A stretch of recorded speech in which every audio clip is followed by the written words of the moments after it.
ನಮಸ್ಕಾರ. ನಾನು ಬಸವರಾಜು. ಅಭಿಮಾನೋತ್ಸವ ಕಾಂಗ್ರೆಸ್ ಎಚ್ಚರಿಕೆಯಿಂದ ನೋಡಬೇಕಿದೆ, ನೋಡ್ತಿದೆ ಕೂಡ. ಮೈತ್ರಿ ಧರ್ಮ ಪಾಲಿಸ್ತಿದೆಯೋ ಪಾಲಿಸ್ತಿಲ್ವೋ, ಮೈತ್ರಿ ಪಕ್ಷವಾಗಿರುವ ಜಾತ್ಯತೀತ ಜನತಾ ದಳ ಕೂಡ ಸೂಕ್ಷ್ಮವಾಗಿ ಅಭಿಮಾನೋತ್ಸವವನ್ನು ನೋಡ್ತಿದೆ. ಕಾರಣ ಏನು? ಇತ್ತೀಚೆಗೆ ಒಂದು ಆಂತರಿಕ ಸಮೀಕ್ಷೆ ಯಡಿಯೂರಪ್ಪ ಅವರು ಎಷ್ಟು ಮುಖ್ಯ ಬಿಜೆಪಿಗೆ, ಕರ್ನಾಟಕದ NDAಗೆ ಅನ್ನುವಂಥದ್ದು ಸುಸ್ಪಷ್ಟವಾಗಿ ಗೋಚರಿಸ್ತಾ ಇರುವಂಥದ್ದು. ಆ ಸಮೀಕ್ಷೆ ತುಂಬಾ ಸೂಕ್ಷ್ಮವಾಗಿ ಯಡಿಯೂರಪ್ಪ ಅನ್ನೋ ಹೆಸರಿನ ಮೇಲೆ ಮಾರ್ಕ್ ಹಾಕಿ ಬೋಲ್ಡ್ ಮಾಡಿ ತೋರಿಸ್ತಿರುವಂಥದ್ದು. ಯಾಕೆ? ಅಭಿಮಾನೋತ್ಸವ ಒಂದು ಸಮೀಕ್ಷೆಯ ಸಕ್ಸಸ್ ಏನು, ವಿಜಯ ಸಮೀಕ್ಷೆಯ ಮುನ್ನುಡಿ ಏನು, ಮುನ್ಸೂಚನೆ ಏನು ಅನ್ನೋದನ್ನ ಹೇಳ್ತಿರುವಂಥದ್ದು. ಕಾರಣ ಇಷ್ಟೇ, ಯಡಿಯೂರಪ್ಪ ಅವರು ಮುಖ್ಯಮಂತ್ರಿ ಅಭ್ಯರ್ಥಿ ಅಂತ ಘೋಷಣೆ ಮಾಡ್ತಾರಾ? ಇಲ್ಲ.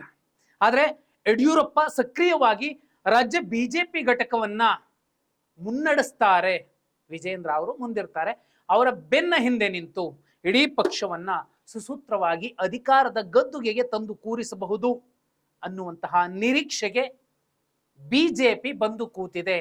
ಅದಾಗದೆ ಹೋದ್ರೆ ಬಹುದೊಡ್ಡ ಹಿನ್ನಡೆ ಆಗಬಹುದು ಅನ್ನುವಂತಹ ಆತಂಕ ಕೂಡ ಕೇಂದ್ರದ ಬಿಜೆಪಿಯ ನಾಯಕರನ್ನ ಕಾಡ್ತಿರುವಂಥದ್ದು. ಸುದೀರ್ಘ 50 ವರ್ಷಗಳ ರಾಜಕಾರಣವನ್ನ ಕಂಡಿರುವಂತಹ ಅತ್ಯಂತ ಮಾಗಿದ ಮುತ್ಸದಿ, ರಾಜ್ಯದ 3 ಮಾಸ್ ಲೀಡರ್ಗಳ ಪೈಕಿ ಒಬ್ಬ ಮಾಸ್ ಲೀಡರ್ BS ಯಡಿಯೂರಪ್ಪ ಅವರ ಅಭಿಮಾನೋತ್ಸವ ಆಗಸ್ಟ್ 3, 2022 ಸಿದ್ದರಾಮೋತ್ಸವದ ಮಟ್ಟಕ್ಕೆ ನಿರೀಕ್ಷೆಯನ್ನ ಇಟ್ಟುಕೊಂಡಿರುವಂಥದ್ದು, ಕುತೂಹಲವನ್ನ ಕೆರಳಿಸಿರುವಂಥದ್ದು.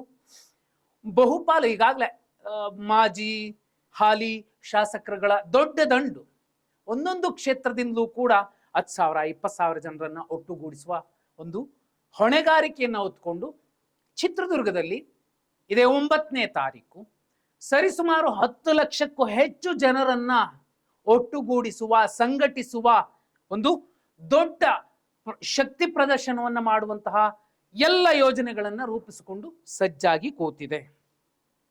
75 ವರ್ಷ ಆಯಿತು, ಆ ಕಾರಣಕ್ಕೋಸ್ಕರ ಅವರನ್ನ CM ಸ್ಥಾನದಿಂದ ಇಳಿಸಿದ್ವಿ ಅನ್ನುವಂತಹ ಬಿಜೆಪಿಯ ಸಾಕಷ್ಟು ಮಾತು, ನಡೆ, ನುಡಿ, ವರಸೆಗಳೇನೇ ಇರಬಹುದು. ಇತ್ತೀಚೆಗೆ BL ಸಂತೋಷ್ ಅವರು ಯಡಿಯೂರಪ್ಪ ಅವರ ನಿವಾಸಕ್ಕೆ ಭೇಟಿ ಕೊಟ್ಟು ಬಂದ್ರಲ್ಲ, ಅಲ್ಲೂ ಕೂಡ ಚರ್ಚೆ ಆಗಿದ್ದು ಆಂತರಿಕ ಸಮೀಕ್ಷೆಯ ಲೆಕ್ಕ. ಯಡಿಯೂರಪ್ಪ ಅನ್ನುವಂತಹ ಶಕ್ತಿ ರಾಜ್ಯ ಬಿಜೆಪಿಗೆ ಬೇಕೇ ಬೇಕು. ಕರ್ನಾಟಕ ಬಿಜೆಪಿ ಅಂದ್ರೆ ಅದು ಯಡಿಯೂರಪ್ಪ ಅನ್ನುವಂತಹ ಮಾತೇನಿತ್ತು ಅದು ಈಗಲೂ ಅಚ್ಚಳಿಯದೆ ಉಳಿದಿದೆ. ವಿಜೇಂದ್ರ ಅವರ ನಾಯಕತ್ವಕ್ಕೆ ಯಡಿಯೂರಪ್ಪ ಅವರ ಮಾರ್ಗದರ್ಶನ ಸಂಪೂರ್ಣವಾಗಿ ದಕ್ಕಿದ್ದರೆ 2023 ವಿಧಾನಸಭಾ ಚುನಾವಣೆಯಲ್ಲೇ ದೊಡ್ಡದೊಂದು ಮ್ಯಾಜಿಕ್ ನಂಬರ್ ಕಾಣ್ತಿತ್ತು. ಈಗಲೂ ಕೂಡ ವಿಜೇಂದ್ರ ಅವರ ಬಗ್ಗೆ ಸಾಕಷ್ಟು ಜನ ಸಾಕಷ್ಟು ರೀತಿಯಲ್ಲಿ ಮಾತಾಡ್ತಾರೆ. ಈಗ ಉಪಚುನಾವಣೆಗಳ ಸೋಲು ಗೆಲುವುಗಳ ಲೆಕ್ಕವನ್ನ ಇಟ್ಟುಕೊಂಡಿದ್ದಾರೆ. ಆದ್ರೆ ಈ ಹಿಂದೆ ಒಬ್ರು ರಾಜ್ಯಾಧ್ಯಕ್ಷರಾಗಿದ್ರು. ರಾಜ್ಯವನ್ನ ಅವ್ರು ಎಷ್ಟು ಸಲ ಸುತ್ತಿದ್ರು. ಆದ್ರೆ ವಿಜೇಂದ್ರ ಅವರು ಅವರಿಗೆ ಹೊಣೆಗಾರಿಕೆ ಕೊಟ್ಟ ಮೇಲೆ ದಕ್ಷಿಣ ಕರ್ನಾಟಕ, ಅದರಲ್ಲಿ ಹಳೆ ಮೈಸೂರು, ಕರಾವಳಿ, ಉತ್ತರ ಕರ್ನಾಟಕ, ಕಿತ್ತೂರು ಮತ್ತು ಕಲ್ಯಾಣ ಕರ್ನಾಟಕ, ಹೀಗೆ 4-5 ವಿಭಾಗಗಳನ್ನ ಅವರಾಗೆ ಮಾಡಿಕೊಂಡು ಈ ಜೆನ್ಸಿಯನ್ನ ಒಟ್ಟುಗೂಡಿಸುವಂತಹ, ಅದರಲ್ಲೂ ಮುಖ್ಯವಾಗಿ ಹಿಂದುಳಿದ ಸಮಾಜಗಳ ಯುವ ನೇತಾರರನ್ನ ಒಟ್ಟುಗೂಡಿಸುವಂತಹ ಪ್ರಯತ್ನ ಮಾಡ್ತಿದ್ದಾರೆ. ಇದು ಎಲ್ಲೋ ಒಂದು ಕಡೆ ಬಿಜೆಪಿಗೆ ವರವಾಗಬಹುದು. ಆ ರಿಸಲ್ಟ್ ಏನು ಅನ್ನೋದು, ಯಾಕಂದ್ರೆ ಅವರು ರಾಜ್ಯಾಧ್ಯಕ್ಷರಾಗಿ ಸಾರ್ವತ್ರಿಕ ಚುನಾವಣೆಯನ್ನ ಎದುರಿಸಿದ್ದು ಅದು ಲೋಕಸಭೆ ಮಾತ್ರ. ಲೋಕಸಭೆಯಲ್ಲೂ ಕೂಡ ಯಡಿಯೂರಪ್ಪ ಅವರ ಅನುಪಸ್ಥಿತಿಯಲ್ಲೂ ಕೂಡ 17 ಸ್ಥಾನಗಳನ್ನ ಬಿಜೆಪಿ ಗೆದ್ಕೊಂತು.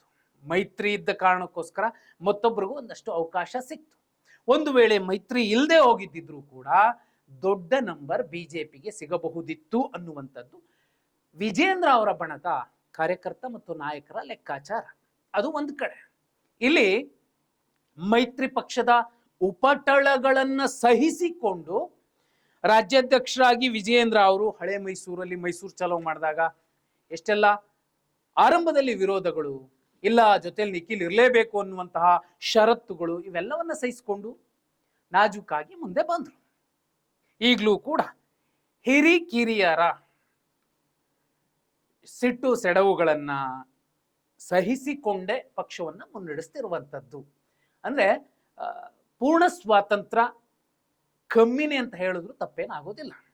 ಈಗ ಆ ರಾಜ್ಯದಲ್ಲಿ ನೋ ಡೌಟ್ ಕಾಂಗ್ರೆಸ್ಗೆ ಆಡಳಿತ ವಿರೋಧಿ ಅಲೆ ಶುರುವಾಗಿದೆ.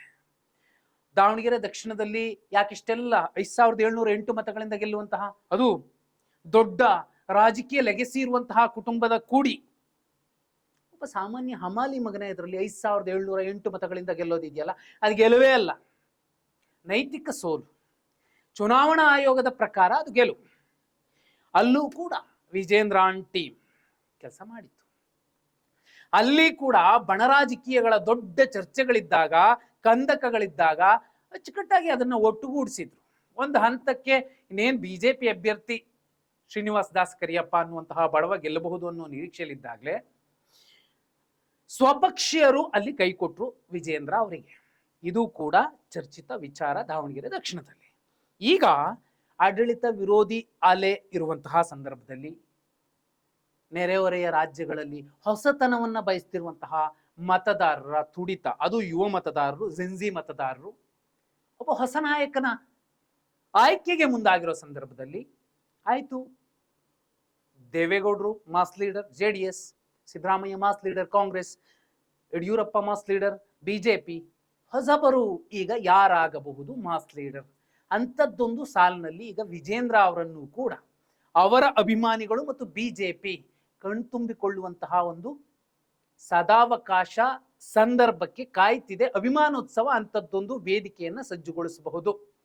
10-15 ಲಕ್ಷ ಜನರು ಒಟ್ಟಿಗೆ ಸೇರಿರುವ ಜಾಗದಲ್ಲಿ ಅಮಿತ್ ಶಾ ಅವರು ಬಂದೇ ಬರ್ತಾರೆ. ಯಾಕಂದ್ರೆ ಅವ್ರಿಗೆ ಯಡಿಯೂರಪ್ಪ ಅವರ ತಾಕತ್ತೇನು ಅನ್ನುವಂಥದ್ದು ಗೊತ್ತಾಗಿರುವಂಥದ್ದು. ಸಿಂಪಲ್, ಲಿಂಗಾಯತ ಮತಗಳ ಧ್ರುವೀಕರಣದ ಕಾರಣಕ್ಕೆ 2023ರಲ್ಲಿ ಬಿಜೆಪಿಗೆ ಸ್ವಲ್ಪ ಮಟ್ಟಿಗೆ ಲಾಸ್ ಆಯಿತು, ಕಾಂಗ್ರೆಸ್ಗೆ ಅದರ ಲಾಭ ಸಿಕ್ತು. ಒಂದು ವೇಳೆ 2023ರಲ್ಲಿ ಬಿಜೆಪಿ ಸುಮಾರು 66 ಸೀಟ್ಗಳಿಗೆ ಕುಸಿಯೋಕೆ ಕಾರಣ ಆಗಿದ್ದು BSY ಪೂರ್ಣ ಪ್ರಮಾಣದಲ್ಲಿ ಪಕ್ಷದಲ್ಲಿ ತೊಡಗಿಕೊಳ್ಳಲಿಲ್ಲ. ಅವರನ್ನ ನಿಮ್ಗೆ ವಯಸ್ಸಾಯಿತು ಅಂತ ಪಕ್ಕಕ್ಕಿರಿಸಿದ್ದ ಕಾರಣಕ್ಕೋ ಏನೋ, ಲಿಂಗಾಯತ ಬಾಹುಳ್ಯ ಇರುವಂತಹ ಸುಮಾರು 80ರಿಂದ 90 ವಿಧಾನಸಭಾ ಕ್ಷೇತ್ರಗಳಲ್ಲಿ ಬಿಜೆಪಿ ಭರ್ಜರಿ ಗೆಲುವು ಸಾಧಿಸುವಂತಹ ವಾತಾವರಣವನ್ನ ಕಳ್ಕೊಳ್ತು. ಒಂದು ವೇಳೆ ಯಡಿಯೂರಪ್ಪ ಅವರೇ ಇದ್ದಿದ್ರೆ, ಮುಂದಾಳು ಆಗಿದ್ದಿದ್ರೆ 80ರಿಂದ 90 ವಿಧಾನಸಭಾ ಕ್ಷೇತ್ರಗಳಲ್ಲಿ ಕಾಂಗ್ರೆಸ್ ಬಿಜೆಪಿ ಟೈಟ್ ಫೈಟ್ ಆಗ್ತಿತ್ತು, ಇನ್ನೂ ದೊಡ್ಡ ಲಾಭ ಸಿಕ್ತಿತ್ತು.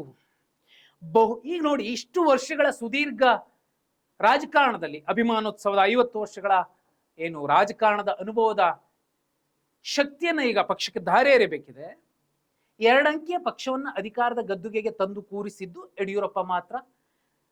ದಕ್ಷಿಣ ಭಾರತದಲ್ಲಿ ಬಿಜೆಪಿಗೆ ಬಾಗಿಲನ್ನು ತೆಗೆದು ಸ್ವಾಗತ ಕೋರಿದ್ದು ಕೂಡ ಯಡಿಯೂರಪ್ಪ ನಾಯಕತ್ವ.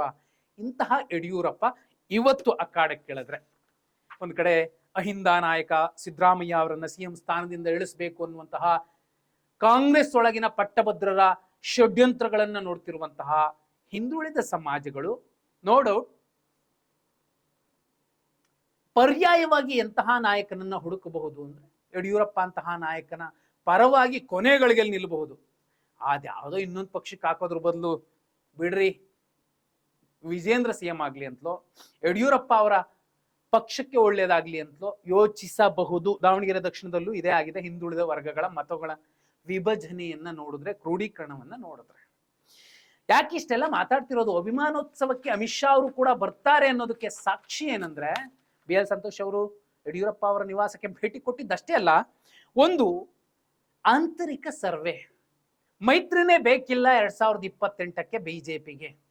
ಯಾಕೆ ಅಂದ್ರೆ ತುಂಬಾ ಸರಳ ಬಹುಮತವನ್ನ ಫಸ್ಟ್ ಟೈಮ್ ಬಿಜೆಪಿ ಪಡ್ಕೊಳ್ಬೇಕು ಅಂದ್ರೆ ಇವತ್ತಿಗೆ ಯಡಿಯೂರಪ್ಪ ಅವರ ನೇತೃತ್ವದಲ್ಲಿ ಅದೇ ಹಳೆಯ ಮಾದರಿಯ ಅಭ್ಯರ್ಥಿಗಳ ಆಯ್ಕೆ ಇರಬಹುದು, ಅಥವಾ ಜಾತ್ಯತೀತ ತತ್ವದಡಿಯ ಎಲ್ಲರನ್ನ ಒಳಗೊಳ್ಳುವ ಅಲ್ಪಸಂಖ್ಯಾತರು ಕೂಡ ಯಡಿಯೂರಪ್ಪ ಮೆಚ್ಚುವಂತಹ ನಾಯಕತ್ವ ಇದೆಯಲ್ಲ, ಅಂತಹ ನಾಯಕತ್ವ, ಅಂತಹ ಆಡಳಿತ, ಅಂತಹ ಮಾದರಿ, ಅಂತಹ ರಣತಂತ್ರ 28ಕ್ಕೂ ಬೇಕಾಗತ್ತೆ.